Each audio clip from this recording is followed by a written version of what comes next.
Hello all sentient beings and welcome to Transmissions Alt Mode, where we talk about all news, comics, and media related to the... On this episode of Transmissions Alt Mode, we review the Transformers My Little Pony 2 crossover Issue 1. The creative team behind the crossover does a YouTube interview, and Nickelodeon presents the creative team behind the new 2022 Transformers show. Today is Friday, May 14th, 2021, and this is episode 233 of Transmissions Alt Mode. Welcome to Transmissions Alt Mode, the podcast that always wondered what would happen if a unicorn got loose on Cybertron. I'm your host, Daryl, the Cybertronian Beast, and I'm joined by the excellent Transmissions team. Jeremy, a.k.a. Yakko. Hey, how's it going? The amazing Epic. Hello. And fantastic fan artist, Apollo, a.k.a. Robo Apollo. Hey there. You get to say it. Oh, and Daryl, the Cybertronian Beast. No, you That was get to such say my enthusiasm. catchphrase. Let's talk Transformers. Oh, okay. I screwed up there. No. Let's talk Transformers. Perfect. Okay. Was very smooth. Thank you. Now I know that I have to do it. Whoever goes last. Yeah, Okay. whoever goes last gets to do it. Yeah. And Without telling you, I can is guarantee that's going to be on an outtake. Yeah. The without telling you made for the better comedy. So Good. I'm glad. It makes up for your intro. Yep. Oh, damn. You set yourself up for that one, Daryl. I did. All right. Well, I'm going to pick myself back up here, and we're going to talk about donations and the fact that we don't have any. What the hell, guys? I bring the team together. Charles leaves us in the middle of the night, and I still say, we got to let the show go on, and we're here. Don't you appreciate that? Show us the money, please. But we do have a Donatreon that you can get on. It's Patreon or PayPal if you choose. And, if you feel like, supporting the show, fantastic. If you don't, fantastic. It's a free show. You can also check out our store online. It's transmissionspodcast.com/shop. And you can go over there and buy some of our crazy crap. You can also check out the uncut version of the Empire of Rust episode 50 is High or Low, Good for You, exclusive to Donatreons, that will be out on Monday the 17th of May. You can't wait for that, can you? I am on the edge of my seat. But let's get this show going, and we will move right into comics news. All right, since Charles isn't here, I'm going to take this one, and we're starting off talking about a YouTube interview with the creative team of IDW's latest amalgamation, My Little Pony and Transformers 2, The Magic of Cybertron. This is a book that we are going to review this week, so stay tuned.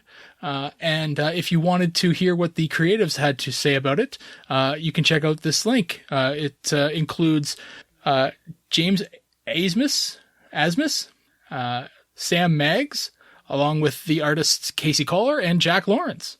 So take a look at this if you are interested in talking or hearing about the creative process behind My Little Pony and Transformers, the second. And yeah, I've watched a little bit of it. I haven't watched all of it. Jeremy, did you watch any of this? I haven't had a chance. Oh, we suck. We do. But hey, this has Casey Kohler and Jack Lawrence. It does. I'm excited to hear what they have to say. Well, I'm going to assume since there's a creative team on the book that they're biased. It's not really a review, though. Well, they have some quotes here on the story here, and apparently Jack Lawrence has never drawn. I'm guessing Frumble. I'm not gonna say if it's Rumble or Frenzy, but he says he's never drawn them. Really? That's kind of he's drawn a lot of Transformers comics, so that's really surprising. Crazy. That's cool. Yeah. Apollo, did you watch this when it came out? No, I haven't watched it, but I'm definitely going to watch it. Right on. And Epic, did you watch this? I have not had a chance yet. I know we're just nailing We this are story, awesome. aren't we? We're striking out, all of us. Yes. Let Donatrons go ahead, watch this, and let us know how it is. Well, here I'm gonna correct us here. I'm gonna save us. We didn't want our review to be tainted by the opinions of the creative team because we like them all so much.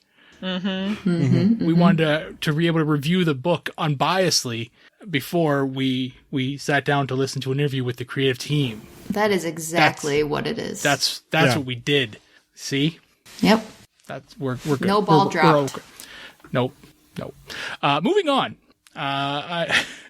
We have a line art for the Transformers number 29 retailer incentive cover by none other than Marcelo Mater. It's been a while since he has graced the Transformers comics with his presence.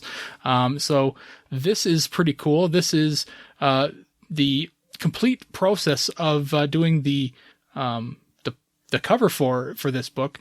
And you do see from his initial sketches where he looks like he gave himself some options. And then he did there's the full sketch, the inked sketch. And then the colors, and then the trade dress with everything on it, and it looks good. It looks real good. I'm still not a huge fan of this Optimus design.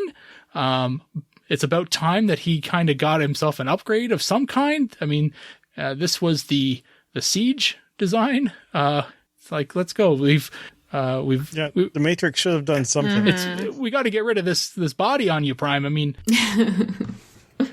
You're a Prime now. Upgrade yourself. Yeah, he still has a Ryan Pax body. Yeah. I mean, we're not body shaming here. We're not that kind of people, but this is... You look fugly, Prime. Let's move it along. Yeah. I was going to say, I do like how he does include like the axe that the toy has. Yeah, it's fun. And, because Optimus Prime needs his axe. But those two stories consist of all of our comics news for the week. So we will move right into our review. All right. And as you mentioned, we are reviewing Transformers, My Little Pony, or My Little Pony Transformers. Not sure which one goes first. The Magic of Cybertron, number 1 here. And there are 2 stories in the book. The first story, Magic of Cybertron, written by James Asmus, art by Jack Lawrence, colors by Luis Antonio Delgado, letters by J.K. Wood, and editor is Megan Brown and David Mariette. The second story is called A Real Mother. This is written by Sam Maggs, art by Casey Collar, colors by Joanna LaFuente, letters by Neil Yukitake. I need to hear him say his name because I screw it up every time. And editors are Megan Brown and David Mariette again. And there are 5 covers for this. Cover A has Optimus Prime, making sure that we know that this is the second crossover by doing the Ghostbusters 2 number 2 symbol. And this is by Tony Fleeks. Cover B has the Autobots showing the ponies, the Cybertronian equivalent of Times Square. This is by Beth McGuire Smith. Retailer incentive A has the Autobots and ponies off to save the day, and this is by Andy Price. Retailer incentive B has Megatron and the Decepticons very much not enjoying their visit by the ponies. This is by Anna Malkova. And there was a convention exclusive cover that was WonderCon exclusive. And this has the ponies looking out at Cybertron from a tall Cybertronian building. This is by Evan Stanley. So, Apollo, let's start with you. Which one of these do you like? Oh, I love the cover by Anna Malkova, the retail incentive B, with Megatron being just so tired. Yeah, it's just got so much going on in it. I can't get tired looking at this. Like, there's just so many little stories going on, like Starscream fighting with Rainbow Dash and Pinkie Pie having flowers come out of Megatron's gun port thing. I don't know what it's actually called. And then Soundwave with Fluttershy, and Ravage has a little butterfly on the nose. It's just so much fun. And even these little drawings that Rarity's done with different little Megatron outfits. There's one of him in dressed like a warrior with a loincloth, and then him with doing the muscle arm pose with the cape. It's just a lot of fun. So yeah, I think out of everyone, Laserbeak and Ravage are the only ones that seem to be having a good time. Yeah, I think so, because Soundwave kind of looks deadpan too. Awesome. All right, Epic, which one of these do you like? I absolutely agree with Apollo. The retail instead of B cover, it just kept going back to it. It's just, like she said, so much fun. Rainbow Dash stealing Starscream's crown and all that, it's a lot of fun. There's everything she said. I completely agree. I can't stop looking at it. It's just the style of it too. I really love the art style of it also. Awesome. All right, Daryl. I'm gonna jump right in on this this cover here as well. It's probably got the most going on in it. It's a lot of fun. I'm really feeling Megatron right now. I'm with a 2-month-old in the house. It's a different kind of feeling.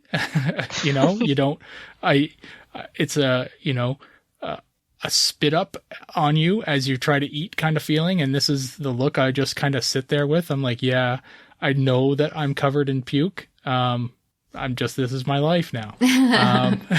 It's a completely different type of tired that you've ever had. Yeah. And my wife and I both look at myself and we both have this look. And it's exactly the same thing. So yeah. I'm identifying with this cover right now.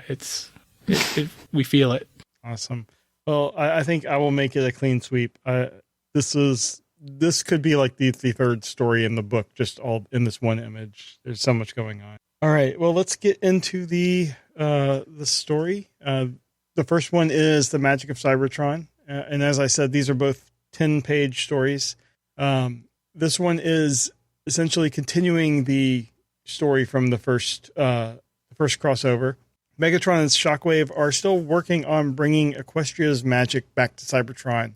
Shockwave has reconfigured the space bridge to get back to Equestria, and Megatron has sent some stealth teams to bring back magic items. Most of the groups are successful in their stealth missions, but Thundercracker couldn't help himself and orders the native ponies that are watching a concert to surrender to him.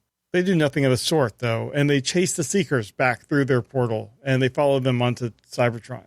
The ponies and Decepticons recognize each other from their past crossover, and Twilight Sparkle fires the first shot, a beam from her horn that misses and hits a black stone that the Decepticons had near the space bridge. The blast releases the being trapped inside, and the dreaded unicorn, known as King Sombra, has returned. He uses his magic to control Twilight Sparkle, Pinkie Pie, and Fluttershy, as well as a number of Decepticons, including Megatron.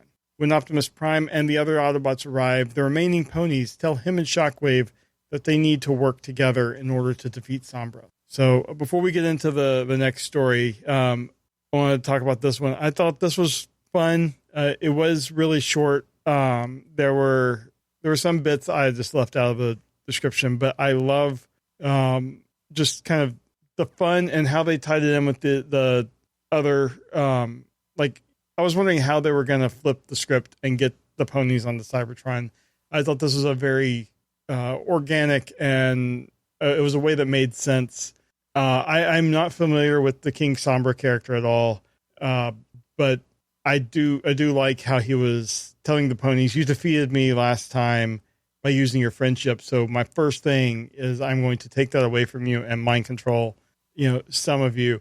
And it's very clear kind of how this thing is going to end up with the remaining Autobots and Decepticons working together in friendship. But I like how they're putting things together. And the art was a lot of fun. Jack Lawrence, I think his art style is really suited for this. I think he's drawn on some of the My Little Pony books, if I remember right. So, he's he does a good job on the Transformers and on the ponies. So, I thought this was a great start. Epic, let's start with you. What did you think of this first story? Yeah, it was fun. Didn't feel like obviously too much necessarily happening because it's more like the setup, right? So it was really fun. I love the art style of these. The My Little Pony crossover, I always actually surprise myself and enjoy because I just love how colorful it is and how they can do the contrast between the colorful ponies and then kind of, the robots and stuff. And yeah, I'm excited to see where this goes. It's a lot of fun. And I had a good chuckle at the last image of the ponies pushing Shockwave and Optimus together. Like, deal with it. Yeah. We're friends now, So no, it's another fun story in the crossover, and I like the setup so far. I love the play with, the unicorn and Unicron. Obviously that was really clever and fun. So yeah, I enjoyed it.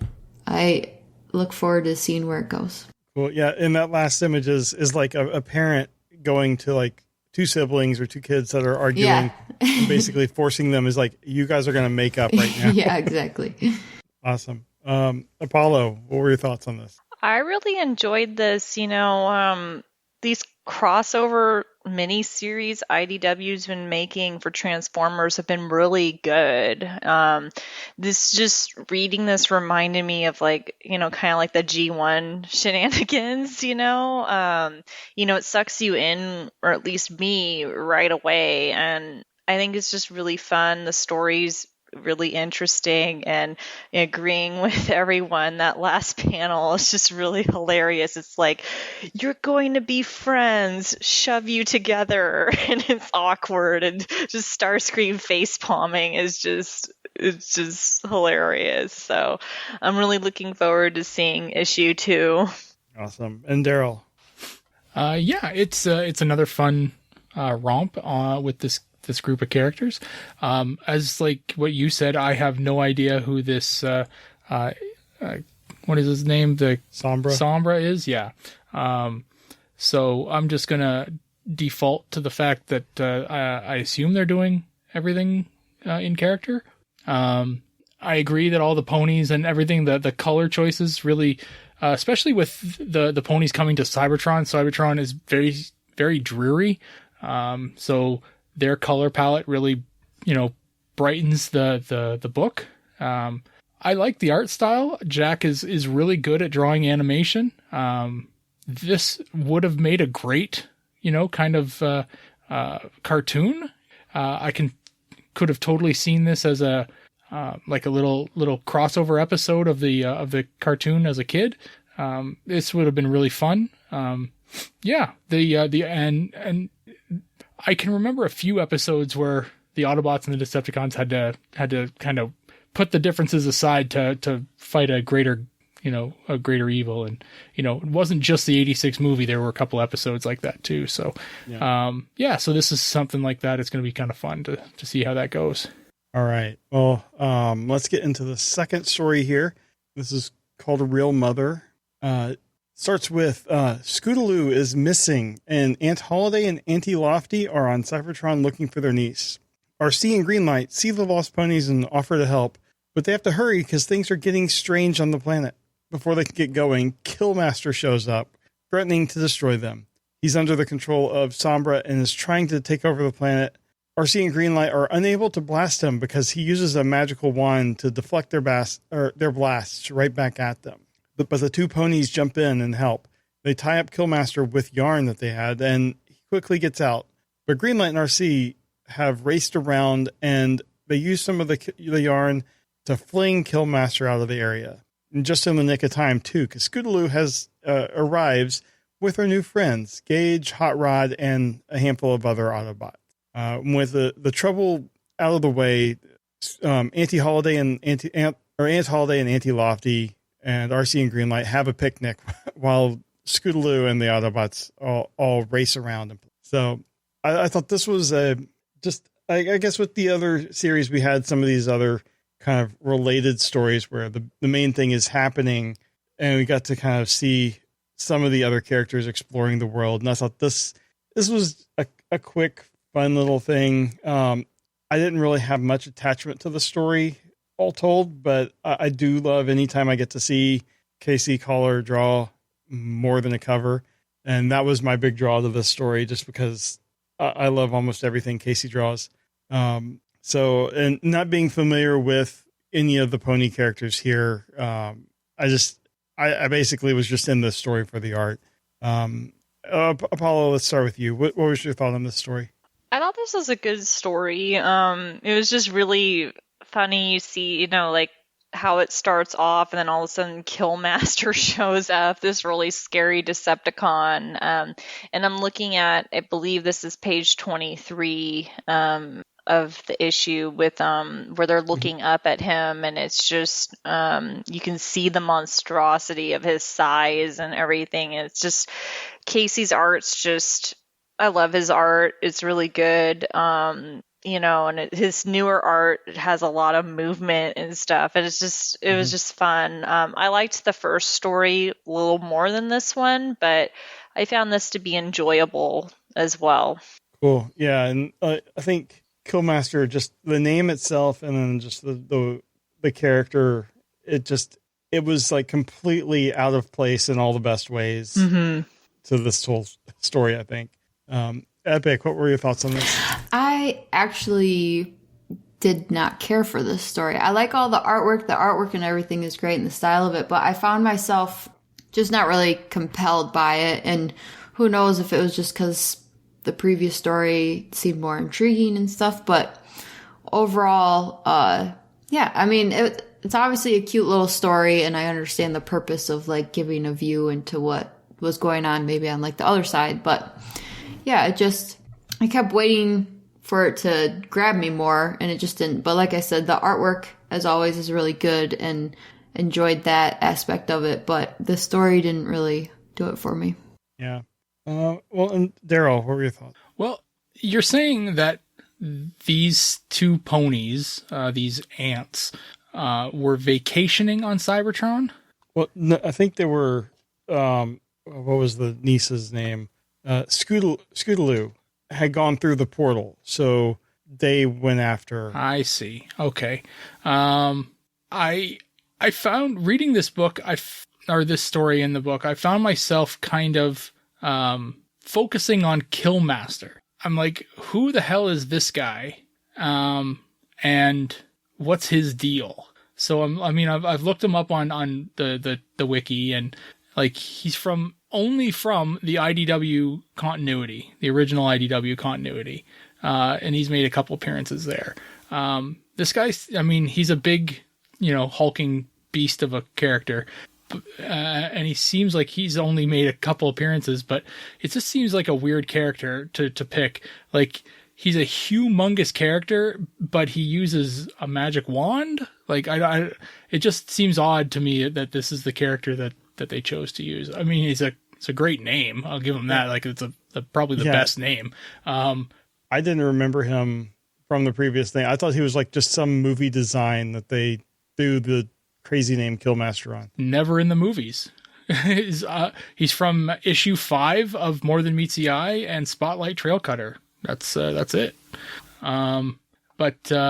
Yeah, so I'm going through this thing, and I'm like, who is this character? So, I got too hung up on Killmaster and how this big humongous character has a magic wand. That bugged me. So maybe it was just me and getting hung up on a weird thing. The art is phenomenal. Casey can draw whatever the hell he feels like it at any point in time, because he's just really talented, and the arts in this is a testament to that. He's really quite talented.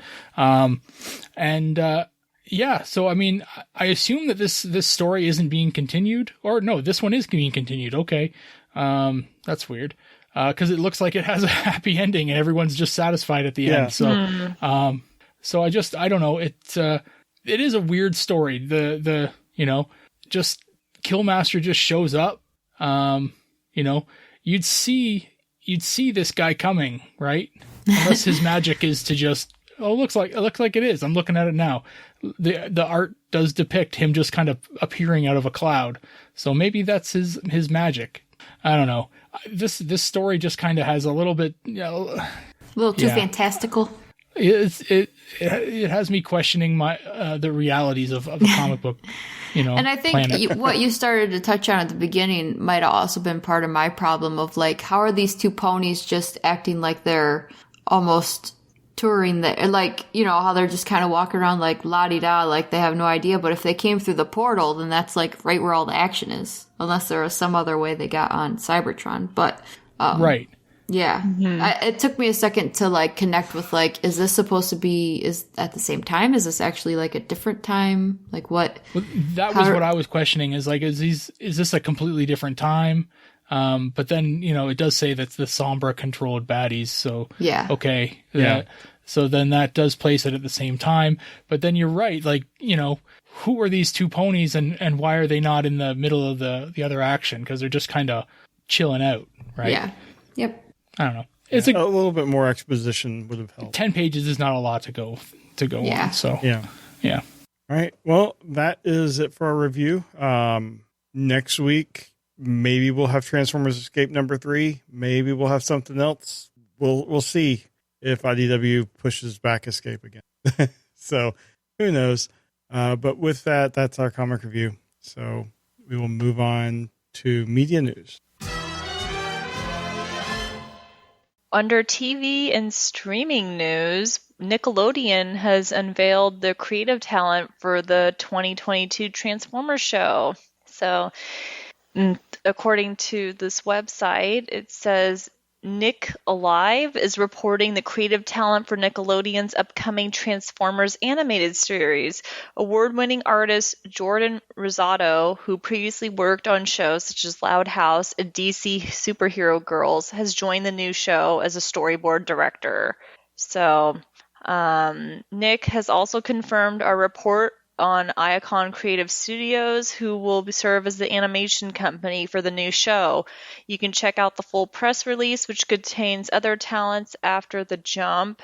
So, I'm not familiar with those other shows, but it's always exciting to hear new Transformers news. So, what do you guys think of this?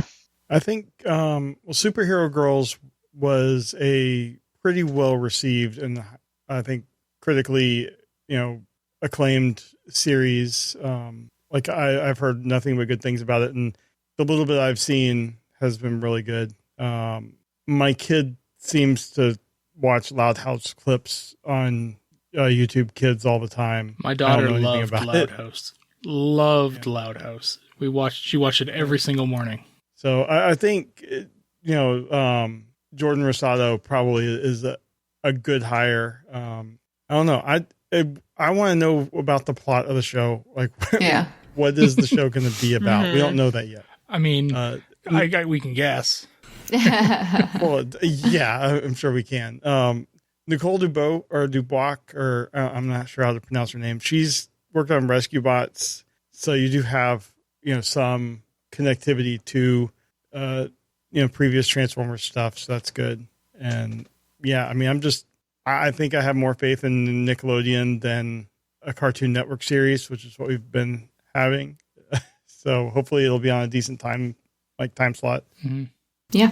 Being animated by Icon Creative Studio in Canada here. So I don't know where that is located. But I think Loud House was done by the same company.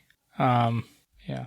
I remember something, and I don't know whether this is probably getting a little too off track, but Loud House had there was some kind of mess with the production of it. Some kind of like, I don't know. I want to say the guy in charge was being inappropriate.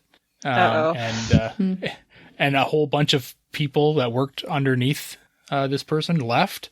And I wonder if Jordan Rosado was one of them.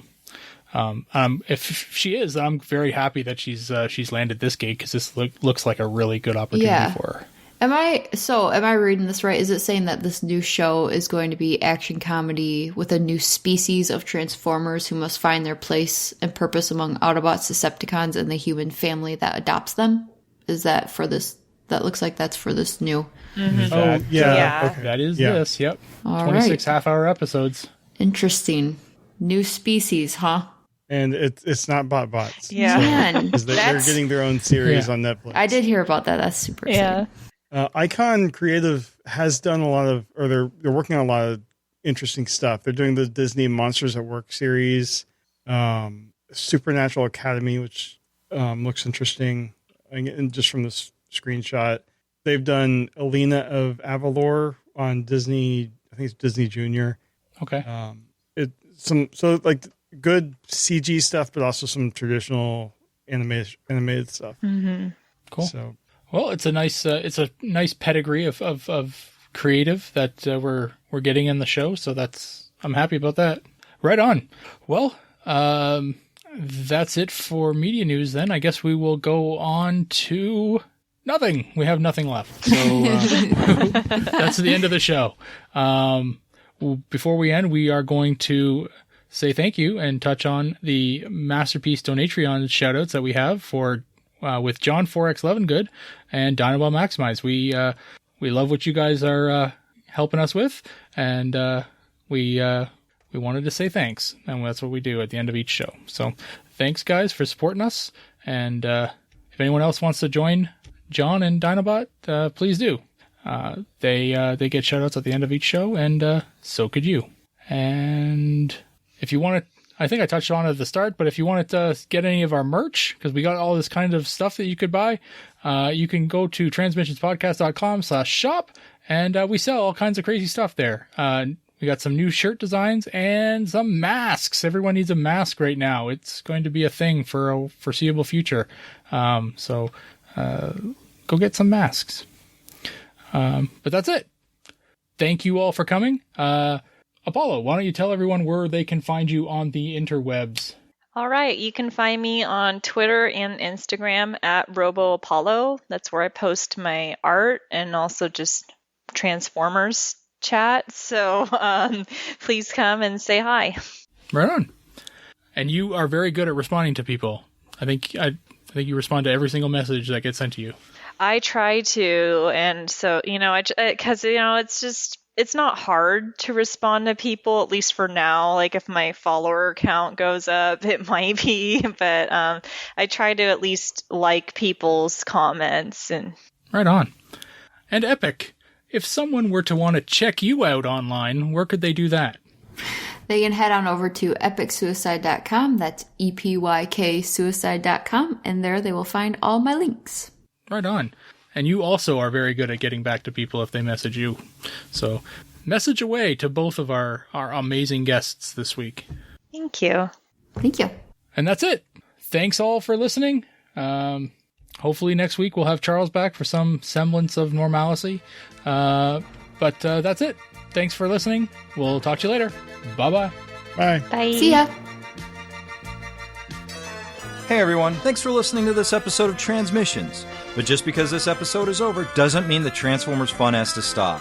Join us and other Transformers fans on our Discord chat server by visiting transmissionspodcast.com/discord. If you would like to learn more about how you could support the Transmissions Podcast, just visit transmissionspodcast.com/support. Thank you all for listening, and we'll see you again next week.